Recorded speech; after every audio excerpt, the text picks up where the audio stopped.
ప్రభునందు ప్రియులరా, మన ప్రభువును రక్షకుడైన యేసు క్రీస్తు నామములో మీ అందరికీ కూడా శుభాభివందనాలు తెలియజేసుకుంటున్నాను. మరొకసారి మీతో కలుసుకున్నట్టు నాకు సంతోషంగా ఉంది. గతంలో కొన్ని వీడియోలు అప్లోడ్ చేయటం జరిగింది. మీరు వాటిని వీక్షిస్తున్నారు, ఇంచుమించుగా చాలామంది చూస్తున్నారు. మీ అందరికీ వందనాలు. దాదాపు 120 మంది వరకు కూడా సబ్స్క్రైబ్ చేసుకున్నారు. చేయండి, ఇది అనేకులకు మేలుకరంగా ఈ ఛానల్ ఉన్నట్లుగా సహాయం చేయండి. ఈ ఛానల్ ద్వారా చాలామంది సేవకులు కూడా ఈ వర్తమానాలు వీక్షిస్తున్నారు. దయచేసి మీ నోట్స్లో రాసుకోండి. ఎక్కడైనా మీకు ఒక చిన్న సందేశాలప్పుడు ఇవి మీకు ఉపయోగపడతాయని నేను ఆశిస్తున్నాను. కాబట్టి మీరు దయచేసి మీకు ఉపయోగకరంగా ఉండేలాగా, మేలుకరంగా ఉండేలాగా శ్రద్ధపడి వాక్యాన్ని వినండి. మంచిది. ఈరోజు మన ధ్యానం కొరకు ప్రకటన గ్రంథం 1వ అధ్యాయం 10వ 11వ వచనాలు నేను చదువుతాను.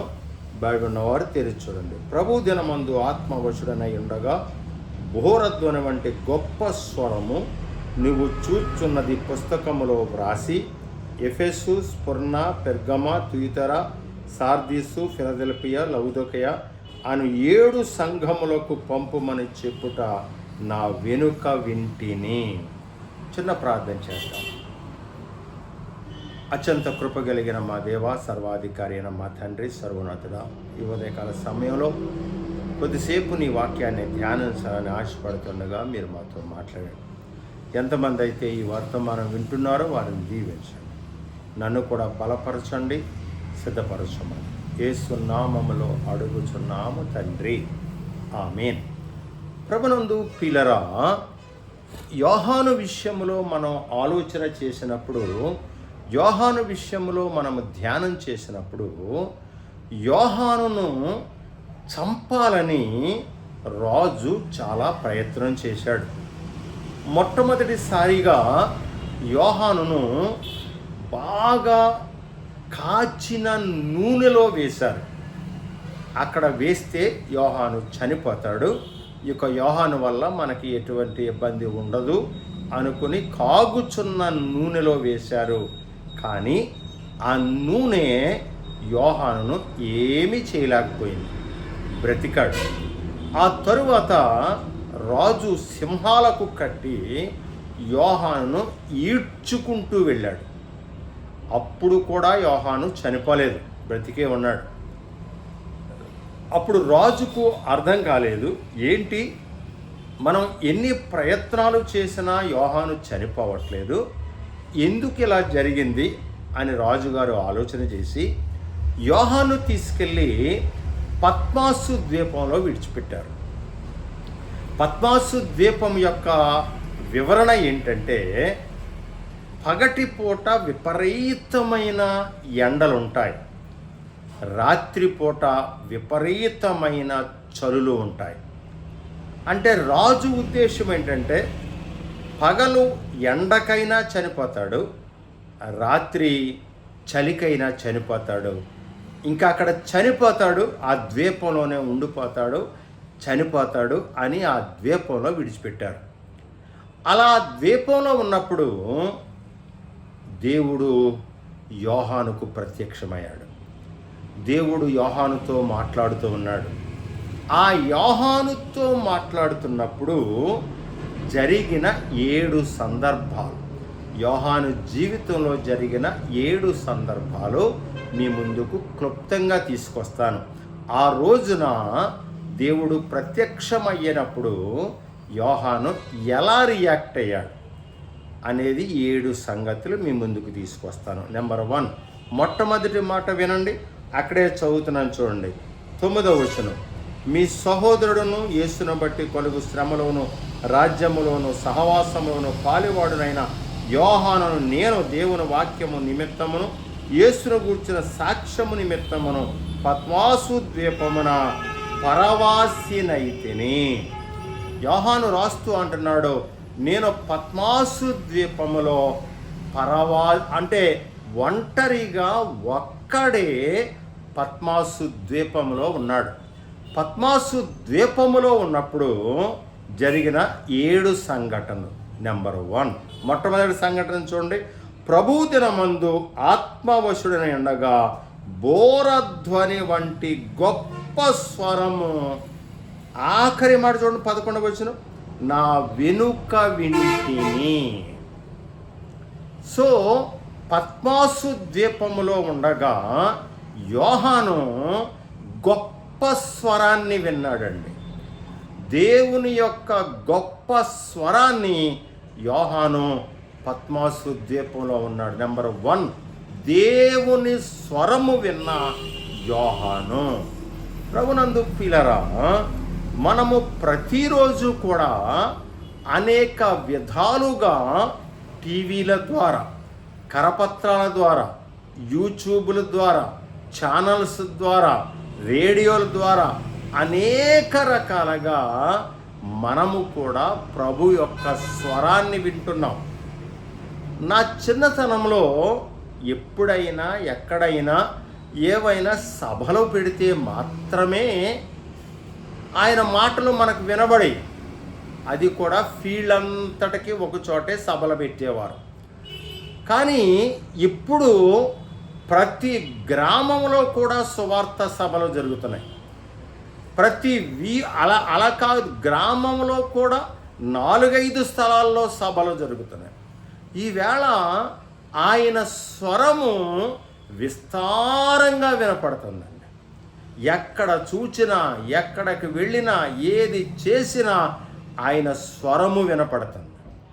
ఒక చరిత్రకారుడు మాట్లాడుతూ చెప్పాడు, భారతదేశంలో సువార్తీకరణ కొరకు ఖర్చు పెట్టే సొమ్ము లక్షల కోట్లు సొమ్ము ఖర్చు పెడుతున్నారట. సువార్తీకరణ జరగాలి, ఆయన స్వరము వినపడాలి, అనేకులు ఆయన స్వరము వినపడాలి, అనేక భాషల్లో బైబిల్ని తర్జుమా చేస్తూ, అనేక భాషల్లో టీవీల్లో వర్తమానాలు చెప్తూ, గుండి భాషలో, గోంజి భాషలో, కోయ భాషలో, రకరకాల భాషల్లో కూడా ఈవేళ ఆయన స్వరము వినపడుతుంది. పద్మాసు ద్వీపములో ఉన్న యోహాను రాస్తూ అంటున్నాడు, గొప్ప స్వరము నా వెనుక వింటిని అంటున్నాడు. ఆయన స్వరము గొప్ప స్వరము. ఆయన స్వరము సముద్రాలను కదిలించేది.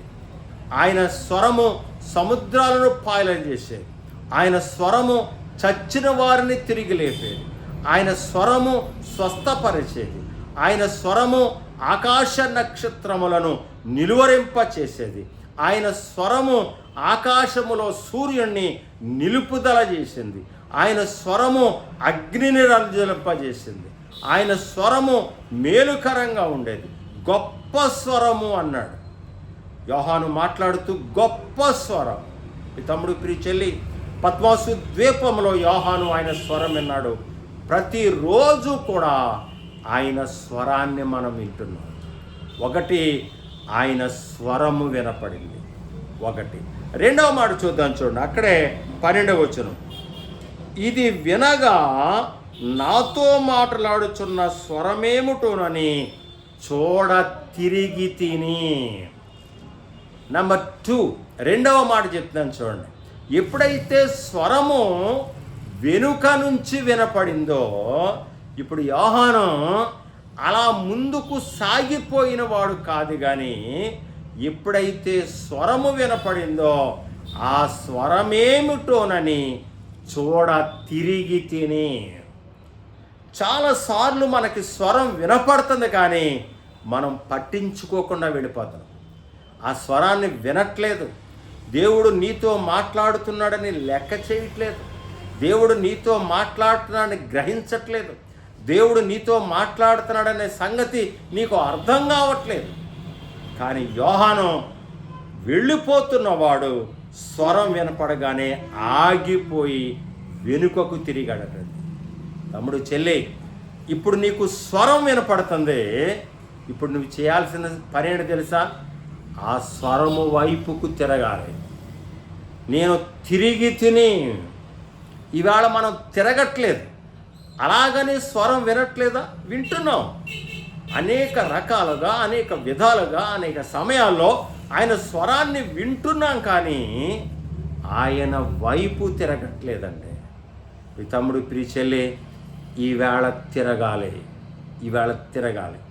చాలాసార్లు మనం ఆయన వైపుకు తిరగటానికి ఇష్టపడలే. ఎంతసేపు లోకం వైపు, లోక ఆశల వైపు, లోక తలంపుల వైపు, లోక పద్ధతుల వైపు, లోకంలో తిరగటానికి ఆశపడుతున్నాం, కానీ నువ్వు ఎక్కడెక్కడ తిరుగుతున్నావో అటువైపు నుంచి ఈవేళ యేసు వైపుకు తిరగాలి. తిరుగుతావా యేసు వైపుకు? అందుకనే ఇర్మియా గ్రంథం 4వ అధ్యాయం అంటాడు, నువ్వు అటు ఇటు తిరుగుట మాని నా తట్టు తిరగాలి అంటాడు. మనం చాలాసార్లు అటు ఇటు తిరుగుతాం, కానీ మనం దేవుని తట్టు తిరగట్లేదండి, దేవుని వైపు తిరగట్లేదు. ఈ తమ్ముడు, ప్రియ చెల్లి, మనం చేయాల్సిన రెండవ పని ఆయన వైపు తిరగాలి. సంసోను దేవుణ్ణి వెంబడించేవాడు, దేవునితో ఉండేవాడు, కానీ కొన్ని పరిస్థితుల కారణంగా లోకం వైపు తిరిగాడు, లోక ఆశల వైపు తిరిగాడు. 2 కళ్ళు పోగొట్టుకున్నాడు, గుండు గీయించుకున్నాడు. ఇవాళ దేవాలయములో హేళన, ఎగతాళి చేస్తున్న పరిస్థితుల్లో ఒక్కసారి ఆయన తట్టు తిరిగాడు. అయ్యా, ఈ ఒక్కసారి నన్ను జ్ఞాపకం చేసుకో అని దేవుని తట్టు తిరిగాడు, దేవుని వైపు తిరిగాడు. దేవుడు జ్ఞాపకం చేసుకున్నాడు. అతడు అంతకు మునుపు చంపిన వారందరికంటే ఆ వేళ ఎక్కువ మందిని చంపాడండి. సంసోను దేవుని వైపు తిరిగాడు. దావీదు దేవుని వైపు తిరిగాడు. బెత్షెబాతో పాపం చేశాడు, ఫలితాన్ని అనుభవించాడు. నాతాను వచ్చాడు, గద్దించాడు, ఆ మనుష్యుడవు నీవే అన్నాడు. దావీదు దేవుని వైపు తిరిగాడు. అయ్యా, నన్ను క్షమించయ్యా. తన పాపాన్ని ఒప్పుకున్నాడు. ఈ తమ్ముడు, ప్రియ చెల్లి, ఈ మధ్యాహ్నం నువ్వు దేవుని తట్టు తిరుగుతావా? దేవుని తట్టు తిరగలవా? సంసోను దేవుని తట్టు తిరిగాడు, దావీదు దేవుని తట్టు తిరిగాడు. అందుకనే యోవేలు గ్రంథం 2వ అధ్యాయం అంటాడు, ఇప్పుడైనాను నీ మనస్సు మార్చుకొని హృదయపూర్వకముగా ఆయన తట్టు తిరుగుమంటాడు. అమ్మా, బాబు, తమ్ముడు, యోహాను తిరిగాడండి. ఇవాళ మనం తిరగలేకపోతున్నాం ఆయన తట్టు. మనఃపూర్వకంగా తిరగండి అంటున్నాడు యోవేలు. మనఃపూర్వకంగా తిరగండి, మాటలు సిద్ధపరుచుకుని తిరగండి, ఆయన వైపు తిరగండి. హోషేయ గ్రంథం 14వ అధ్యాయం అంటాడు, నేను నీ తట్టు తిరుగుతానయ్యా అంటాడు. తమ్ముడు, ప్రియ చెల్లి, దేవుని తట్టు తిరగలవా? నువ్వు ఇంకా అటు ఇటు తిరుగులాడుతూనే ఉంటావా? ఆయన స్వరము నీకు వినపడుతుంది. ప్రయాసపడి భారం మోసుకొంచున్న సమస్తమైన వారులారా నా యొద్దకు రండి అని ఆయన పిలుస్తుంటే ఇవాళ ఆయన తట్టు తిరుగుతావా? ప్రభా, పెళ్లి చేయాలి ప్రభా, ఇల్లు కట్టుకోవాలి ప్రభా, పిల్లలు చదువుకోవాలి ప్రభా, పిల్లలు స్థిరపడాలి ప్రభా, ఆ పనుంది ప్రభా, ఈ పనుంది ప్రభా అని ఇంకా అటు ఇటునే తిరుగులాడుతావా? ఈవేళ లోకంతో తిరుగుతావా? ఇవాళ దేవునితో తిరుగుతావా? Choice is yours. నిర్ణయం నీవే దేవునితో. ఒకటి స్వరము విన్నాడు, రెండవది దేవుని తట్టు తిరిగాడు, ఆయన తట్టు తిరిగాడు. 3వ మాట చూడండి, అక్కడే చూడండి, 13వ వచనం. తిరుగుగా 7 సువర్ణ దీపస్తంభములను, ఆ దీపస్తంభముల మధ్యన మనుష్య కుమారుని పోయిన ఒకని చూచి తిని.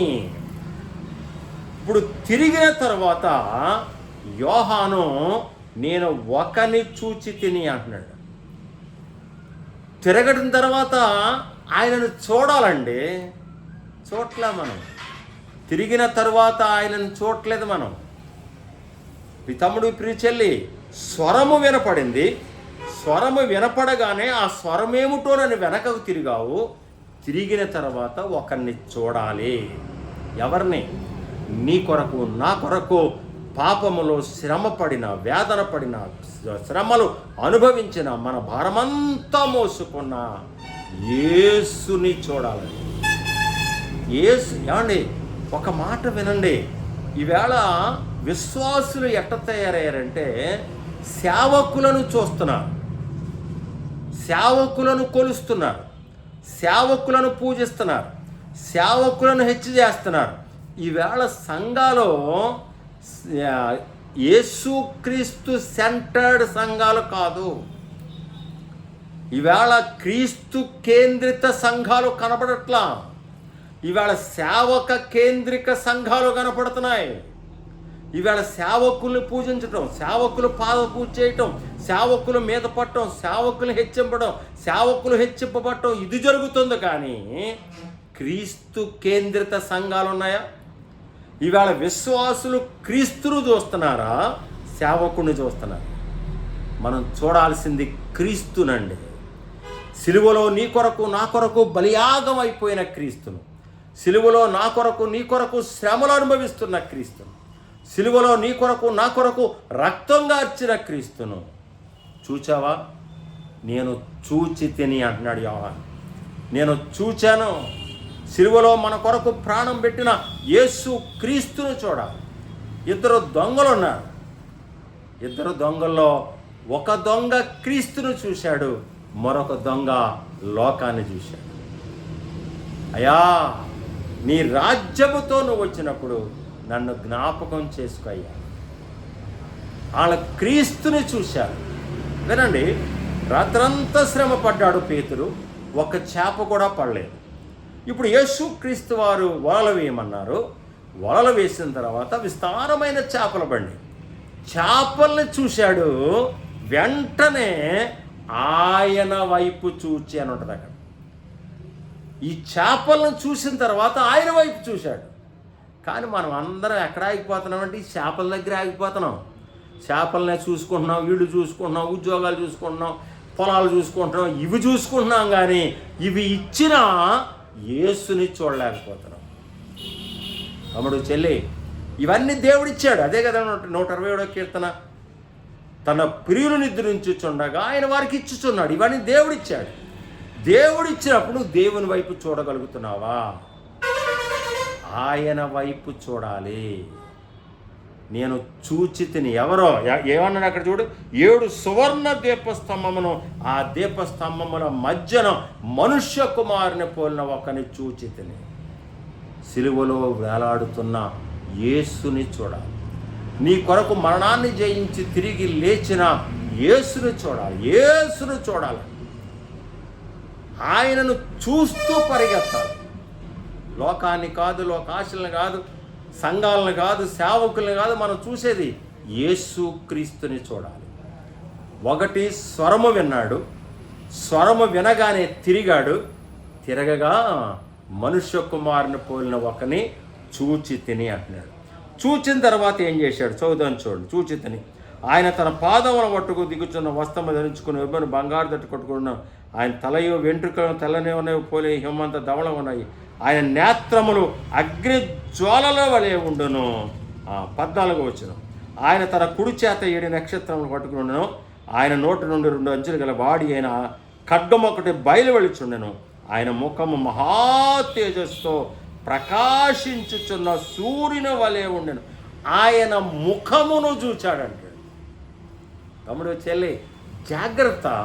అంటే నేను షార్ట్ మెసేజ్ కాబట్టి ఎక్కువ వివరణ ఇవ్వట్లేదు, జాగ్రత్త వినండి, జాగ్రత్త.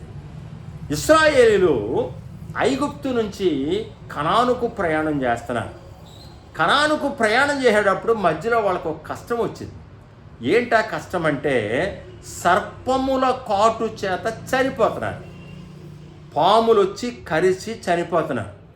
చనిపోతుంటే ఏం చేయాలో అర్థం కాలేదు. అందరూ మోషే దగ్గరికి వచ్చారు. మోషే దేవుని దగ్గరికి వచ్చాడు. అయ్యా, ఇలా జరుగుతుంది, మరి ఏం చేయమంటావు అని అడిగినప్పుడు మోషే చెప్పాడింది మాట.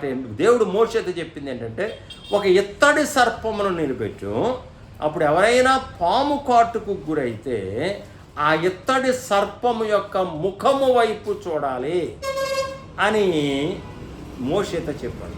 వెంటనే మోషే వచ్చాడు, ఒక ఇత్తడి సర్పాన్ని నిలబెట్టాడు. ఇత్తడి సర్పం నిలబెట్టిన తర్వాత కూడా ఇప్పుడు పాములు కరుస్తున్నాయి. పాములు వచ్చి కరుస్తున్నాయి. ఎప్పుడైతే పాము కాటుకు గురి అయ్యారో వాళ్ళు ఏం చేస్తున్నారు? ఇత్తడి సర్పము ముఖము వైపు చూస్తున్నారు. కానీ కొంతమంది అతి తెలివైన వాళ్ళు ఉంటారు కదండి, తెలివితేటలు ఎక్కువ కదా.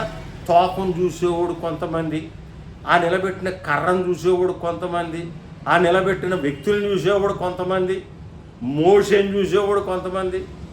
వినండి, ఇత్తడి సర్పము నిలబెట్టిన తరువాత కూడా చాలామంది పాము కాటు వల్ల చనిపోయారండి.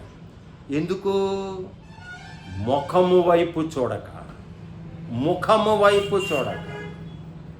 పితముడు ప్రిచెల్లి, తేజస్సుతో నిండిపోయిన యేసు క్రీస్తు ముఖాన్ని చూడాలండి. అక్కడ అన్న మాట చూడండి, అక్కడ ఎంత బాగుంటుంది అక్కడ. ఆయన ముఖము మహా తేజస్సుతో ప్రకాశించిన సూర్యుని వలె ఉండెను. తేజస్సుతో నిండిపోయిన ఆయన ముఖమును చూడాలి. ఇశ్రాయేలు సర్పము నిలబెట్టిన ఇత్తడి సర్పము యొక్క ముఖాన్ని చూసి బ్రతికారు. పాపముల చేతను అపరాధముల చేతను చచ్చిన వారముగా ఉన్న మనము ఆయన ముఖము చూస్తే బ్రతుకుతాం. మనం తేజస్సుతో నిండిన ఆయన ముఖమును చూసి, ఒకతిని చూచితిని అని ఆగల, తేజస్సుతో నిండిన ఆయన ముఖమును చూచితిని అన్నాడు. ఇది ఒకటి, స్వరాన్ని విన్నాడు, వినగా వెనకకు తిరిగాడు, తిరగగా ఒకని చూచాడు, చూడగా తేజస్సుతో నిండిన ఆయన ముఖాన్ని కనుగొన్నాడు. ఇది 4. 5వ విషయం చూద్దాం. చూడండి, అక్కడే 17 వచ్చింది. నేను ఆయనను చూడగానే చచ్చిన వాని వలె ఆయన పాదముల యొద్ద పడి తిని. యోహాను చేసిన 5వ పని ఏంటంటే, ఎప్పుడైతే ఆయన ముఖాన్ని చూశాడో ఆయన పాదముల మీద పడ్డాడు అంటాడు. తమ్ముడు ప్రిచెల్లి, ఆయన పాదముల మీద పడ్డాడు. ఆయన ముఖాన్ని చూశాడు, తేజస్సుతో నిండిపోయిన ముఖాన్ని కనుగొన్నాడు. అక్కడ అంటాడు, చచ్చిన వాని వలె పడ్డాను. తమ్ముడు ప్రిచెల్లి, మనం చేయాల్సిన 5వ పని, స్వరం వింటున్నాం, ఆ స్వరం ఏంటో అని తిరగగా ఒకరు చూచాం, ఆయన చూచిన తర్వాత ఆయన ముఖాన్ని కనుగొన్నాం. ఆయన ముఖాన్ని కనుగొనగానే ఆయన పాదాల మీద పడాలండి. ఆయన పాదాల చెంతకు రావాలి, ఆయన పాదాల దగ్గరికి రావాలి. ప్రభా, నేను పాపినయ్యా, అయా నేను పాపిని అని ఆయన పాదాల చెంతకు రావాలి. చచ్చిన వాని వలె ఆయన పాదముల మీద పడుతున్నాము. ఆయన పాదముల మీద. యాయిరు వచ్చాడు, ఆయన పాదాల మీద పడ్డాడు. యాయిరు ఆయన పాదాల మీద పడ్డాడు. ఈ తమ్ముడు ప్రిచెల్లి, ఆయన పాదాల మీద పడితే ఈ అనుభవం మన జీవితంలో కనబడుతుందా? ఆయన పాదాల మీద పడే అనుభవాన్ని మనం పొందగలుగుతున్నామా? యోహాను ఎంత భక్తుడండి. యోహాను నూనెలో వేసినా చావలేదు, సింహాలతో పరిగెట్టించినా చావలేదు. అంతటి భక్తుడు ప్రభువుని చూడగానే ఆయన పాదాల మీద పడ్డాడట.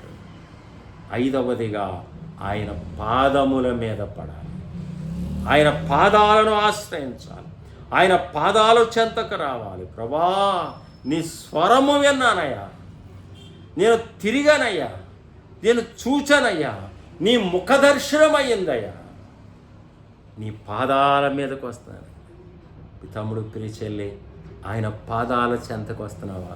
ఒక మాట చెప్పనా, ఆయన పాదాల దగ్గరికి వస్తేనే నువ్వు ఏదైనా నేర్చుకోగలుగుతావు. నువ్వేదైనా నేర్చుకోవాలంటే, ఏదైనా నేర్చుకోగలగాలంటే ఆయన పాదాల దగ్గర కూర్చోవాలి. మరియా మార్తలు ఉన్నారు, ఒకళ్ళు పరిచర్య చేస్తున్నారు, ఒకళ్ళ పాదాల దగ్గర కూర్చొని వింటున్నారు. ఆయన పాదాల దగ్గరికి వస్తావా? ఆయన పాదాలను ఆశ్రయిస్తావా? ఆయన పాదాలను చేర్చుకుంటావు. ఇది 5వది. ఇది 5వది. 6వ మాట చూద్దాం. చూడండి, అదే వచ్చిన మరలా చూద్దాం. 17 వచ్చిన, నేను ఆయన చూడగానే చచ్చిన వాని వలె. నెంబర్ 6, ఎలా పడాలంటండి? ఒక చచ్చిపోయిన మనిషి ఇక పడేసిన తరువాత ఇక అతనిలో కదలికలు ఉండవు. చచ్చిపోయిన వాళ్ళకి కదలికలు ఏముంటాయండి? మనం చెయ్యెత్తే లెగుతుంది, మళ్ళీ పడిపోద్ది, మనం కాలేస్తే లేస్తుంది, పడిపోద్ది, కదలికలు ఉండవు.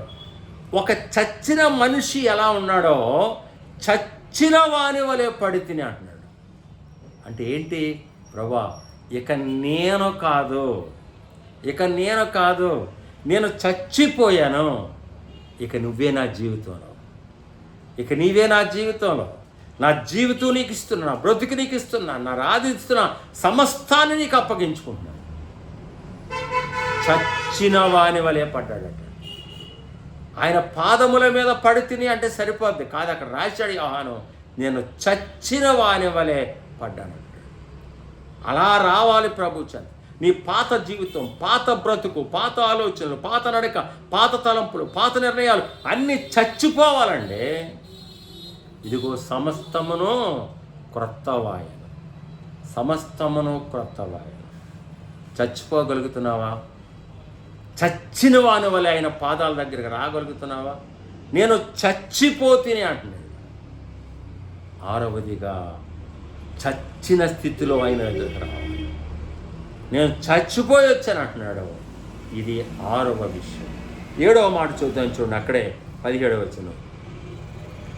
నేను ఆయన చూడగానే చచ్చిన వాళ్ళని ఆయన పాదాలు పడుతుని ఆయన తన కుడి చేతిని నా మీద ఉంచి నాతో ఇట్లా నేను భయపడకు.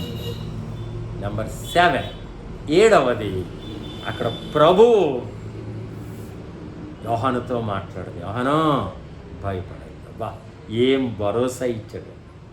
భయపడుతున్నాడు, భయంతో ఉన్నాడు. తను చంపడానికి చూస్తున్నారు, తనను చంపడానికి పరిగెత్తిస్తున్నారు, తను చంపడానికి ప్రయత్నాలు చేస్తున్నారు. ఇప్పుడు దేవుడు యోహానుతో అంటున్నాడు, యోహాను భయపడకయ్యా, నేను నీకు తోడుగా ఉంటాను, నేను నిన్ను నడిపిస్తాను, నేను నిన్ను పోషిస్తాను, నీకు అవసరమైనవన్నీ ఇస్తాను, నీకు అవసరమైనవన్నీ తీరుస్తాను. భయపడు. చాలాసార్లు మనం భయపడుతున్నాము, చాలా విషయాల్లో భయపడుతూ బ్రతుకుతున్నాము. తమ్ముడు, చెల్లి, నీ పక్షముగా ఉన్నవాడు సామాన్యుడు కాదు. నీ పక్షముగా యుద్ధమాడువాడు నీ పక్షం ఉన్నాడు. ఎందుకు భయపడుతున్నావు? భయపడాల్సిన అవసరం ఏంటి? ఈ తమ్ముడు, ఈ చెల్లి, చాలాసార్లు మనం భయపడుతూ బ్రతుకుతున్నాం. ఒక దక్షిణాఫ్రికాలో ఒక సేవకుడు ఉన్నాడు. ఇంగ్లాండ్ దేశంలో సేవకున్నాడు. అతను దక్షిణాఫ్రికా దేశంలో సేవ చేయడానికి వచ్చాడు.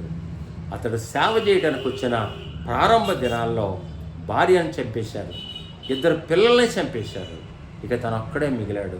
ఇంగ్లాండ్ దేశం నుంచి వాళ్ళు చెప్పారు, ఇంకొద్దు, అక్కడ వచ్చే, నువ్వు సేవ చేయొద్దు, అక్కడ ఉండక్కర్లేదు, వచ్చే అన్నారు. కానీ అతను అక్కడే నిలబడ్డాడు. 3 సంవత్సరాలు అక్కడ నిలబడి పరిచర్య చేశాడు. 3 సంవత్సరాల పరిచర్యలో ఒకే వ్యక్తి రక్షింపబడ్డాడు. పరిచర్యను కొనసాగించాడు, భయపడలేదు. నా దేవుడు నా పక్షంగా ఉన్నాడు, భయపడకుండా పరిచర్య చేశాడు. దేవుడు తోడుగా ముందుకు సాగాడు. అతడు 7 సంఘాలు అక్కడ స్థాపించాడు. పరిచర్య విస్తరించింది, సంఘాలు స్థాపించబడి, ఆ రోజు అతను భయపడి వెనక్కి వచ్చేసి ఉంటే అక్కడ సంఘాలు స్థాపించబడేవి కాదు. యోహానుకు పద్మాసు ద్వీపంలో దేవుడిచ్చిన మాట ఏంటంటే, భయపడద్దు. 7 సంఘాలు. నేను ముగిస్తున్నాను తమ్ముడు, చెల్లి, ముగిస్తున్నాను. పద్మాసు ద్వీపంలో ఉన్న యోహానుకు దేవుడు మాట్లాడిన 1, ఆయన స్వరము విన్నాడు, వినగా తిరగగా ఒక వ్యక్తిని చూశాడు, ఆయన ముఖ తేజస్సును చూశాడు, చూడగా ఆయన పాదాల మీద పడ్డాడు, చచ్చిన స్థితిలో పడ్డాడు. 7వది, ఆయన యోహానుతో మాట్లాడుతున్నాడు, భయపడద్దు. ఈ తమ్ముడు, పిలిచెల్లి, దేనికి భయపడద్దు. దేవుడు నీ పక్షంగా ఉన్నాడు. దేవుడు నీ సమస్తమైన అవసరాలు తీరుస్తాడు, నీ అక్కర్లు తీరుస్తాడు. ఒక సహోదరి నాకు ఫోన్ చేసింది, నా భర్త సరిగా ఉండట్లేదన్న, నన్ను మందిరానికి కూడా వెళ్ళనివ్వట్లేదు, నన్ను మందిరానికి వెళుతుంటే కోపడుతున్నాడు, చాలా భయపెడుతున్నాడు అన్నయ్య, చాలా ఇబ్బందిగా ఉంది, చాలా ఇబ్బంది. అమ్మ, ప్రార్థన చేయి తల్లి. ఆమె ప్రార్థన చేయడం ప్రారంభించింది. ఆమె అనేక సంవత్సరాలు ప్రార్థన చేసింది. ఇంచుమించుగా 3 సంవత్సరాల పైచిలకు ఆమె ప్రార్థన చేసింది. దేవుడు భర్తలో మార్పు తీసుకొచ్చాడు. ఇవాళ సంఘానికి ఆమె భర్త సంఘ పెద్దగా ఉన్నారు. ఈ తమ్ముడు ప్రియ చెల్లి దేనికి భయపడుతున్నాడు? దేనికి భయపడుతున్నాడు? ఒక ఆయన ఇంటర్మీడియట్ ఇంగ్లీష్ ఫెయిల్ అయ్యాడు. ఇక నేను పాస్ అవ్వలేను అనుకున్నాడు. ఇక నేను పాస్ కాలే, నా జీవితంలో పాస్ అవ్వటమే జరగదనుకున్నాడు. నా జీవితంలో పాస్ అవ్వటం జరగదనుకుని భయపడ్డాడు. కానీ అతను ఇంటర్మీడియట్ ఇంగ్లీష్ పాస్ అయ్యాడు. అతడు రాసిన ఫోనిక్స్ మీద ఇంగ్లీష్ బుక్కు ఇవాళ ఇంగ్లాండ్ దేశంలో ఆక్స్ఫర్డ్ యూనివర్సిటీలో ఆ బుక్ ఉంది. దేవుడు అంత హెచ్చిస్తాడు. దేనికి భయపడతాడు? యోహానుకి ఇచ్చిన మాటే ఇవాళ నీకు ఇస్తున్నాడు. యోహాను భయపడతాయా? భయపడతాయి. యోహాను స్వరం విన్నాడు, వినగా తిరగగా ఒక వ్యక్తిని చూశాడు. చూడగా ఆయన ముఖదర్శనం చేసుకున్నాడు. ముఖదర్శనం చేసుకున్న తర్వాత చచ్చిన వాళ్ళ వరకు పడ్డాడు. పడిన తర్వాత దేవుడు భయపడొద్దనే భరోసా పొందాడు. అప్పుడే యోహాను ప్రకటన గ్రంథాన్ని రాశాడు. ఇవాళ పరలోక రాజ్యాన్ని గురించిన మర్మాలు, పరలోక రాజ్యాన్ని గురించిన విషయాలన్నీ కూడా పద్మాసు ద్వీపంలో ఉండే యోహాను రాశాడు. నీ సంగతి ఏంటి? ఈవేళ నువ్వు స్వరం వింటున్నావు, నీ సంగతి ఏంటి? నీ జీవితంలో మార్పు వచ్చిందా? నీ బ్రతుకులో మార్పు వచ్చిందా? నీ ఆలోచన, నీ నడవడిక, నీ తలంపులు, నీ నిర్ణయాల్లో మార్పు ఏమైనా వచ్చిందా? యోహాను దేవుని కొరకు బ్రతికాడు, తర్వాత చనిపోయాడు. మనం కూడా దేవుని బ్రతుకుతాం. ఈ వర్తమానం మీ అందరి కొరకు ఆశీర్వాదకరముగా ఉండునుగాక. ప్రేమ కలిగిన మా తండ్రి, దయగలిగిన మా ప్రభువా, యోహాను జీవితంలో ఒక చిన్న తలంపును మేము ధ్యానం చేశాం. మేము కూడా అనేక సందర్భాల్లో స్వరాన్ని వింటున్నాం, కానీ నీ వైపు తిరగట్లేదయ్యా. స్వరము విని నీ వైపు తిరిగి నీ ముఖ దర్శనము చేసుకొని చచ్చిన వాని వలె నీ పాదాల దగ్గర పడే అనుభవం మాకుంటే భయపడొద్దని చెప్తున్నాను. ఆ అనుభవానికి మమ్మల్ని నడిపించండి. ఈ వర్తమానం విన్న వారందరినీ కూడా దీవించి ఆశీర్వదించండి. యేసు నామములో అడుగుచున్నాము తండ్రి, ఆమేన్. మీ అందరికీ వందనాలు.